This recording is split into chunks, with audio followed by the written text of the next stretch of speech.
What's poppin', Rob Television? Welcome back to another reaction video with your boy. As you can see by the title, man, I'm gonna react to a video titled "Why Old School NBA Fans Can't Accept LeBron James as the GOAT." Now, I don't know. This is gonna be a very informative video for me of why they can't accept him as the GOAT, and I don't accept him as the GOAT. So this might be correlations of why I don't accept him compared to why they don't accept him. So it's gonna be a very interesting video. But before we get into the video, man, do me a big favor, man. Smash that thumbs up button. Also, you can use the channel, man. Make sure you subscribe. Click the post notification bell. Be notified on all things Rob Television. Let's check it out. Alright, you guys, do me a big favor, man. Before you get into this video, if you haven't already, man, follow me on all my social medias: Instagram, Snapchat, Twitter. All the links will be down in the description. And if you wasn't notified on this from my previous videos, I also have a PayPal just in case you guys want to donate. Whatever the amount is, it don't matter. It could be 50 cents. You know what I mean? If you want to donate that, make sure you show me some love on that. PayPal link will be in the description as well. All my links for everything is in the description, man. Make sure y'all show that some love. Let's get into this video.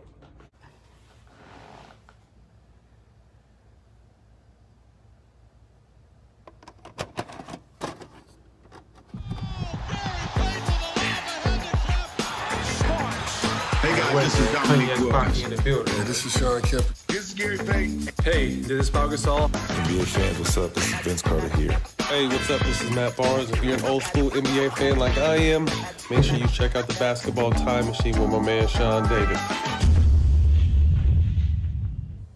Hello, good day, one. Welcome back to the Basketball Time Machine. I'm your host, Sean David. Thanks for tuning in. Let's talk some old school NBA basketball.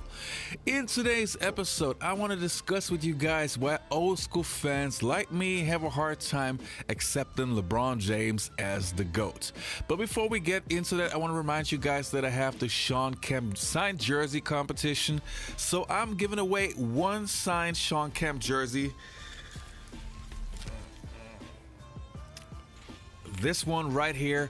All you have to do is to add me on Instagram. It's instagram.com/SeanDavidNBA. And yeah, I will pick one person who will get the jersey, and you have one more week to go. So don't waste any time. Do it right now. And I would say enough said. Let's dive right into today's episode.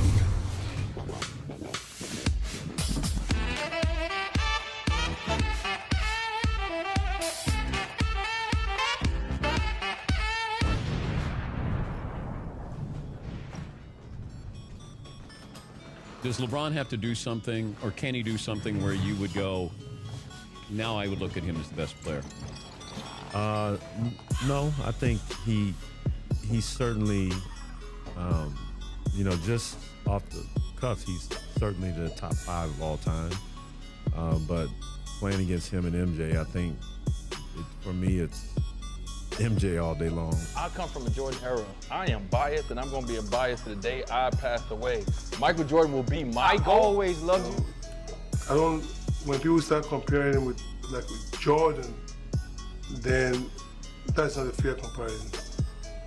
Because, Jordan's far more superior player. Michael is the greatest player ever. Michael's been injured one time. He never asked to sit out. He never asked for anything, but only he asked for respect and money. So again, how am I going to approach this video? Well, I narrowed it down to 7 categories. So let's start with the first one. Coming in at number 1 is super teams, aka LeBron teaming up with other superstars. Now the first point already is a very difficult one. If you are a fan of the 1980s. Now I know it's a different day and age, but that right there is already a comparison of why people can't even consider LeBron the GOAT, is because of super teams. Guys back then wasn't doing that. They wasn't teaming up to beat, like at the time, this was a dominant team.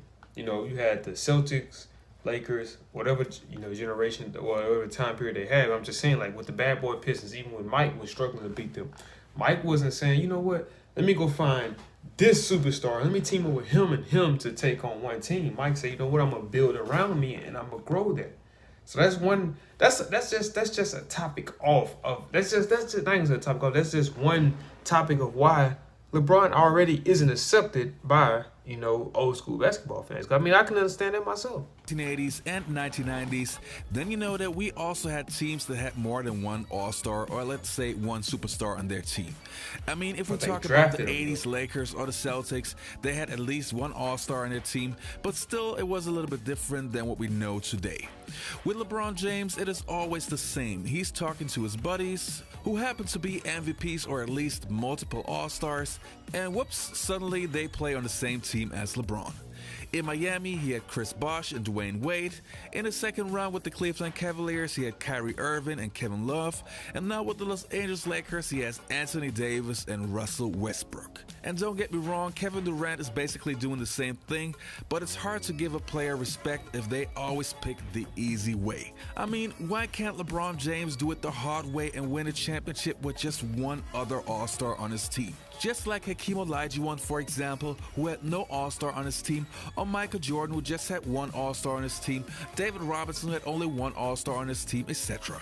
I mean, we just saw that it's possible. And just to be clear, there are players in today's NBA that have respect. So it's not that I'm only hating on every player. There are players that I have a lot of respect and love for. For example, Giannis Antetokounmpo, who's my favorite player in today's NBA. He, to me, is an old school player in the NBA today. He is 100% what today's NBA should be like. Like, it's easy to go somewhere and go and win a championship with somebody else. It's easy. I could go, I don't want to put anybody in the spot, but I could go to a super team and, you know, just do my part and win a championship, still one. But this is the hard way to do it, and this is the way. And the second reason is LeBron James copying Michael Jordan. Okay, this one right here might just be my own opinion, but shouldn't you be yourself and leave your own footprints as the GOAT? So that's the question. Of course, you can be influenced by another player, but in my opinion, you should not copy a player. Now let's take a look where LeBron James is copying MJ. Obviously, we got the jersey number, and yes, LeBron said it in countless interviews, he wears that number because of Michael Jordan. Next, we have the chalk toss. Back in Michael Jordan's early career, he had some rituals that were pretty known to the public. One was wearing his North Carolina shorts in every single game, and the other one was tossing chalk in the air right before the game started. And again, LeBron James copied that from Michael Jordan. Next, we have the cigars. As a Michael Jordan fan, obviously we have numerous moments in our memories where Michael Jordan smoked his victory cigars. And again, this is something that LeBron James took over from Michael Jordan. And last but not least, Space Jam 2. I recently made a full video dedicated to LeBron James doing Space Jam 2, so I won't say too much about this one right here. But again, LeBron James tried to copy exactly what Michael Jordan did 25 years prior. In my personal opinion, I just believe that you have to be yourself and you shouldn't copy the player that is actually in the competition with you about being the greatest of all time. And the next reason that I have on my list is the era LeBron James is playing in. Now again, this right here might just be my personal opinion, but when I think about the best era in NBA basketball, I would say it was the 1980s and 1990s. The perfect mix, or let's say the perfect balance of skill and toughness. When LeBron James was drafted in 2003, the NBA was slowly but surely changing, and not for the better. In the 80s and 90s, you had many teams that were dangerous and highly competitive. Many teams had a legit chance of winning an NBA championship. For example, in the 1980s, we had the Celtics, the Lakers, the 76ers, the Milwaukee Bucks, the Detroit Pistons, the Houston Rockets, the Cleveland Cavaliers, the late 1980s Bulls, who were all title contenders for numerous years. In LeBron's era, because of the super teams, you only had 3 or let's say maybe 4 teams who really stand a chance. So this is not LeBron James's fault, but the other players that are considered to be the GOAT, like Michael Jordan or Kareem Abdul-Jabbar, simply played in a better era. And just for the comparison's sake, let's take a look at what Michael Jordan had to go through in order to win a championship. This is what the Jordan rules were. On the wings, we're going to push him to the elbow, and we're not going to let him drive to the baseline. Number 2, when he's on top, we're going to influence him to his left. When he got the ball in the low post, we're going to trap him from the top. Well, that's the Jordan rules, and it was that simple. What happens when he does make it this time? That's when Lambeer and Mahorn would go up and knock him down to the ground. As soon as he steps in the paint, hit him. Chuck Daly said, this is a Jordan rule. Every time you go to fucking basket, put him on the ground. When he comes to the basket, he ain't gonna dunk. We're gonna hit you, and you're gonna be on the ground. Jordan is still there. We tried to physically hurt Michael. Jordan had no place to go. Clobbered. How bad do you want it? Are you willing to be injured to score a basket? And the Pistons want to make Jordan pay whenever he gets in the paint. And then the referees back then didn't look to see if Michael was hurt or not. It wasn't make sure that the savior is okay. That wasn't the way it is. And the next reason is LeBron James's final losses. Another player that LeBron James is mostly compared to is Michael Jordan. And one major point is that Michael Jordan is 6 out of 6 in the NBA Finals.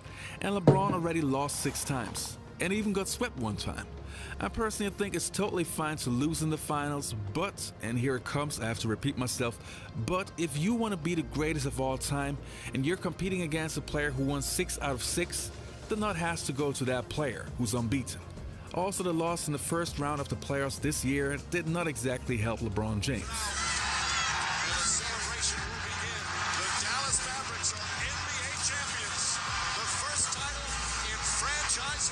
And the next reason are the flops.